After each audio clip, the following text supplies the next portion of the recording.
എക്കാലവും ചിരപ്രതിഷ്ഠ നേടിയ ഓരോ കഥാപാത്രങ്ങളിലൂടെയും ദശാബ്ദങ്ങളായി നമ്മൾ ഞെട്ടിച്ചുകൊണ്ടും വിസ്മയിപ്പിച്ചുകൊണ്ടും ചിന്തിപ്പിച്ചുകൊണ്ടും ഇരിക്കുന്ന നമ്മുടെ എല്ലാവരുടെയും പ്രിയങ്കരനായ മമ്മൂക്ക.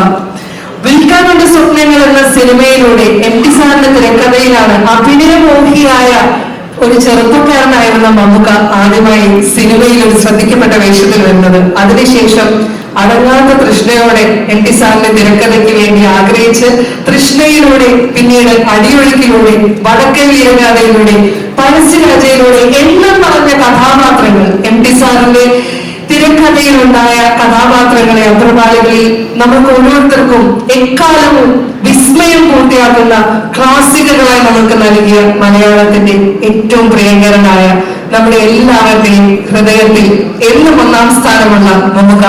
നമുക്ക് ഏറ്റവും സ്നേഹപൂർവ്വം നിറഞ്ഞ കൈ കൊടുത്തുകൊണ്ട് എം ടി സാറിന്റെ 91ാം പിറന്നാൾ ആഘോഷിക്കുന്ന ഈ ഒരു വേദിയിലേക്ക് സ്വാഗതം ചെയ്യാണ്. മമ്മൂക്ക, പ്ലീസ്.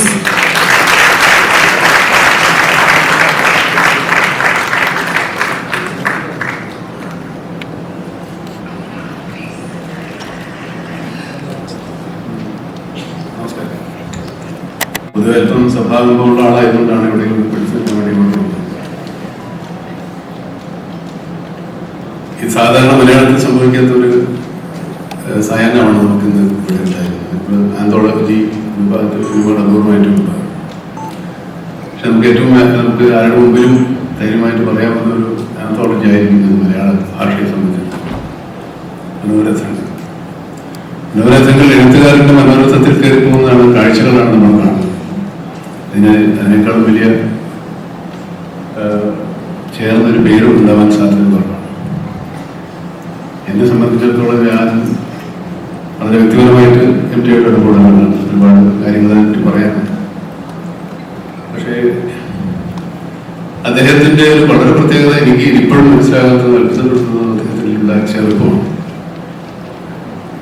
ചെറുപ്പം എന്ന് പറയുമ്പോൾ എല്ലാ കാര്യങ്ങളും, സമകാലീന സംഭവങ്ങളെ കുറിച്ച്, രാഷ്ട്രീയ, സാമുദായിക, സാംസ്കാരിക, സാമ്പത്തിക, സാഹിത്യ എല്ലാ കാര്യങ്ങളെ പറ്റിയും അദ്ദേഹത്തിന് നല്ല കറക്റ്റ് അപ്ഡേറ്റ് ആയിട്ടുള്ള വളരെ പതുക്കപ്പെട്ട ഒരു അറിവുള്ളതാണ്. പുതിയ പുസ്തകങ്ങൾ, പുതിയ സാഹിത്യകാരന്മാർ, പുതിയ ലോകത്ത് നടക്കുന്ന കാര്യങ്ങൾ, വിവിധ ഭാഷകളിൽ, ലോകത്തിലെ വിവിധ ഭാഷകളിൽ ഇറങ്ങുന്ന പുസ്തകങ്ങളെ പറ്റിയുള്ള അറിവുകൾ അത് വായിച്ചിരിക്കുന്നു. ഈ അടുത്ത കാലത്ത് ആ പേര് ഞാൻ മറന്നുപോയത്, അപ്പം വേണ്ടി ഞാൻ ഫോൺ എടുത്തപ്പോഴേ എന്നെ പിടിച്ചത്. എനിക്കൊരു പുസ്തകം കൊടുത്തയച്ചിട്ടുണ്ട്. രണ്ടാം ലോകമഹായുദ്ധ കാലത്ത് നടന്ന ഒരു സംഭവകഥയെ ആസ്പദമാക്കിയിട്ടുള്ള ഫിക്ഷനാണ്, ഒരു ഡോക്ടർ ഫിക്ഷൻ. ഈ പുസ്തകം എനിക്ക് അശ്വതി കൊടുത്തയച്ചു. എനിക്ക് തന്നേക്കാൻ പറഞ്ഞിട്ട് എൻ്റെ 2 പുസ്തകങ്ങൾ അതിൽ ഒന്നാണ്. പക്ഷെ ഞാനത് വീട്ടിൽ കൊണ്ട് വെച്ചിരുന്നു. കുറെ കഴിഞ്ഞപ്പോൾ അത് എൻ്റെ മോളെടുത്ത് പൂർണ്ണമായിട്ട് വായിച്ചു. എന്നെ കൊണ്ട് അത്ര വായിക്കുമ്പോൾ ഇത്രയോടെ ബുക്കാണ്. അപ്പോൾ എൻ്റെ മോള് വായിച്ച് ഇഷ്ടപ്പെടുന്ന പുസ്തകങ്ങൾ വായിക്കുന്ന ആളാണ് അദ്ദേഹം. അപ്പോൾ ഞാനും അദ്ദേഹവും തമ്മിൽ വളരെ ദൂരമില്ലെങ്കിലും എൻ്റെ മോള് തമ്മിൽ ഒരുപാട് ദൂരമുണ്ട്.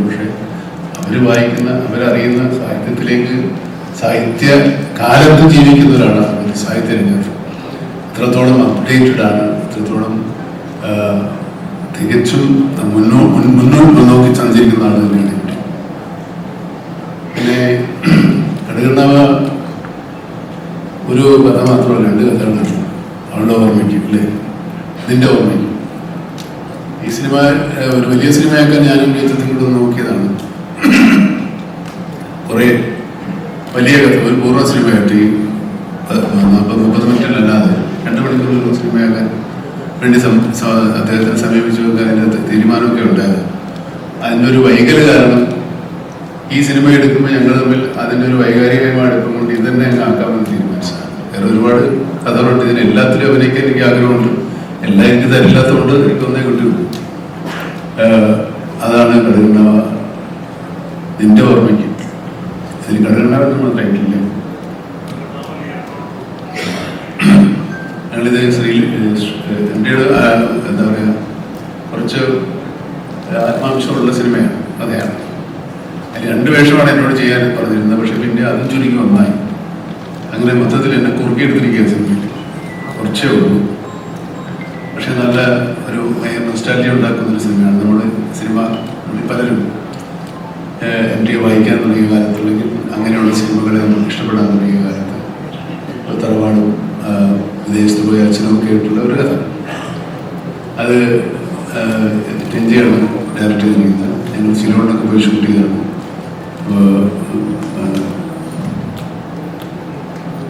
മഹേഷ് പറഞ്ഞ പോലെ ഞങ്ങളും ഫോറിലാണ് ഷൂട്ട് ചെയ്തത്. ഇവിടെ മഹേഷിൻ്റെ ഇവിടെ കേരളയിലാണ് ഷൂട്ട് ചെയ്തത്, ഞങ്ങളുടെ ഇവിടെ ശ്രീലങ്കയിലാണ് ഷൂട്ട് ചെയ്തത്. അങ്ങനെ പ്രത്യേക ഒരു സിനിമയാണ്. ഇന്ത്യയെ സംബന്ധിച്ചിടത്തോളം അദ്ദേഹം ഈ സിനിമയ്ക്ക് അല്ലെങ്കിൽ ഈ തിരക്കഥയ്ക്ക് ഒരു സാഹിത്യ രൂപം ഉണ്ടായിരുന്നില്ല. തിരക്കഥയ്ക്ക് അങ്ങനെ വായനക്കാരുണ്ടായിരുന്നില്ല, ഒരു സാഹിത്യ രൂപം എന്നല്ല. അത് ഇന്ത്യയുടെ തിരക്കഥകൾ വായിച്ചിട്ടാണ് സിനിമയ്ക്ക് ഒരു സാഹിത്യമുണ്ട് എന്ന് നമ്മൾ മനസ്സിലാക്കുന്നത്. അതിനുമുമ്പ് സിനിമ ഉണ്ടായിട്ടുണ്ട്, ലോകോത്തര തിരക്കഥകളൊക്കെ ഉണ്ടായിട്ടുണ്ടാകും. മലയാളത്തെ സംബന്ധിച്ചിടത്തോളം തിരക്കഥ അച്ചടിച്ച് ഇന്ത്യയാണ് അതിൻ്റെ ഒരു ആരംഭത്തെക്കുറിച്ചാണ്. അച്ചടിച്ച് അത് സാഹിത്യ രൂപമായി പുറത്തിറങ്ങുക. അതിന് പിൽക്കാലത്ത് സിനിമാ വിദ്യാർത്ഥികൾക്ക് എല്ലാവർക്കും ആ തിരക്കഥകൾ ഒരുപാട് ഉപകാരപ്പെട്ടു. ഞാൻ ഇന്ത്യയുടെ കഥകൾ വായിക്കുമ്പോൾ ഞാൻ തിരക്കഥയായിട്ടാണ് കാണുന്നത്. എനിക്ക് എഴുതാനൊന്നും പറ്റിയില്ല. അല്ലെങ്കിൽ ഏതെങ്കിലും ഒരു കഥാപാത്രമായിട്ട് മാറുന്നൊരു സ്വഭാവമൊക്കെ പണ്ടുവരുന്നുണ്ട്, ഇപ്പോഴും അതൊക്കെ നോക്കുന്നുണ്ട്. ഈ അടുത്ത കാലത്ത് ഞാൻ അദ്ദേഹം തമ്മിൽ ഒരു ചെറിയ എന്താ പറയുക ഒരു ഉടമ്പടി ഉണ്ടായിക്കൊണ്ട് 2 ചെറുകഥകൾ ഞാൻ വായിക്കാം എന്ന് വേണ്ടി അദ്ദേഹത്തിന് അഡ്വാൻസ് കൊടുത്തു. അതായത് കഥ വായിക്കുക, ഒരു കഥ ഒരു 10 പേജോ അല്ല 5 പേജോ 4 പേജോ ഒരു കഥ വായിച്ച് ഏതെങ്കിലും ഒരു TV-യിലോ അല്ലെങ്കിൽ യൂട്യൂബിലോ കൊടുക്കാൻ വേണ്ടി വാങ്ങിച്ചാണ്. ഇതുവരെ നടന്നിട്ടില്ല. ഏതെങ്കിലും ഒരു കഥ എടുത്തോളം പറഞ്ഞു. എനിക്ക് തിരഞ്ഞെടുക്കാൻ പറ്റിയില്ലാത്തതുകൊണ്ടാണ് നീലു പോയത്. ഞാൻ ഇത്രയൊക്കെ ആയി. ഇത് മലയാളത്തിൽ ആദ്യ സംരംഭം പറയാം. എനിക്ക് പ്രായം ആയിട്ടില്ല. എനിക്ക് 1 വർഷം കൂടെ ആയി. അത്രയും എൻ്റെ ഹൃദയം നിറഞ്ഞ ജന്മദിനാശംസ. ആയുസ്സും ആരോഗ്യവും ഉണ്ടാവട്ടെ.